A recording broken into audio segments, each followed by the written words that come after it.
নতুন কোনো স্বৈরাচারের জন্ম হওয়ার সুযোগ আমাদের আইনে সংবিধানে থাকবে না। শাসক যে আসবে সে অত্যাচারী হতে পারবে না। রাষ্ট্রপতি প্রধানমন্ত্রী ক্ষমতার ভারসাম্য হবে। ক্ষমতায় এসে আজীবন ক্ষমতায় থাকার স্বপ্ন থাকবে না। রাষ্ট্রের প্রত্যেকটি বিভাগের অন্ধের অন্ধের দুর্নীতি বাসা বাঁধবার কোনো সুযোগ পাবে না। তেমনি করে আমাদের জুডিশিয়ারি, আমাদের সিভিল অ্যাডমিনিস্ট্রেশন, আমাদের পাবলিক অ্যাডমিনিস্ট্রেশন, আমাদের ডিফেন্স, আমাদের সব কিছুকে আমরা সেভাবে সাজাবো। সবাই আমরা সেই জুলাই সনদে স্বাক্ষর করেছিলাম। কিন্তু দুর্ভাগ্য, অত্যন্ত বেদনা নিয়ে আজকে জাতি এই রমজানে দেখতে পাচ্ছে জুলাই আন্দোলনের সবচেয়ে বেনিফিশিয়ারি হিসেবে যারা আজকে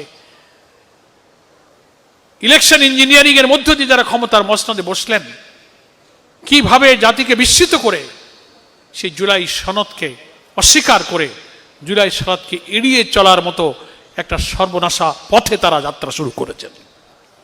জাতির জন্য এটা বড় দুর্ভাগ্য। আমরা তাদেরকে স্মরণ করিয়ে দিব। শিক্ষা নিন 5ই আগস্ট থেকে।